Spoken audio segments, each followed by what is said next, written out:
Assalamualaikum warahmatullahi wabarakatuh. Perkenalkan, nama saya Nafis Ulantika dari Prodi Sastra Inggris. Di sini saya akan merangkum pemikiran saya perihal mempertahankan bahasa Indonesia di era globalisasi pada artikel yang telah disediakan.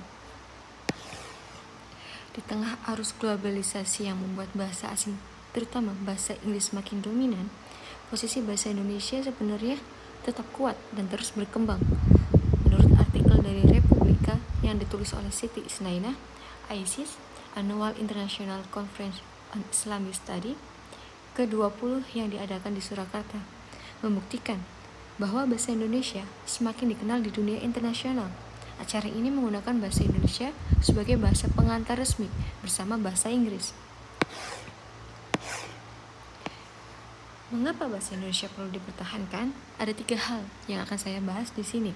Yang satu, bahasa Indonesia adalah bahasa resmi negara. Yang kedua, bahasa Indonesia mulai diminati di luar negeri. Yang ketiga, bahasa Indonesia memiliki fungsi heuristik. Adapun kendala yang akan dihadapi adalah banyak orang Indonesia sendiri yang lebih memilih menggunakan bahasa Inggris karena dianggap lebih bergengsi atau keren, terutama di kalangan anak muda dan di media sosial.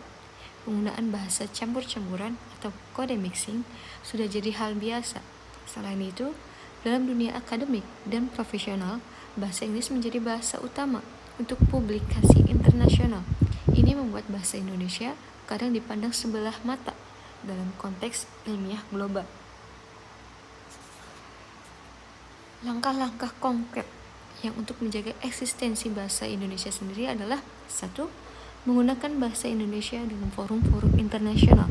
Kedua, generasi muda harus lebih bangga menggunakan bahasa Indonesia. Yang ketiga, memperbanyak program BIPA, bahasa Indonesia bagi penutur asing. Terus melakukan penelitian dan pengajaran dalam bahasa Indonesia.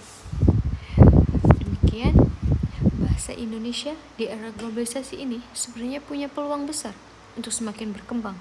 Tugas kita sebagai generasi muda adalah menjaga dan melestarikan bahasa Indonesia itu sendiri.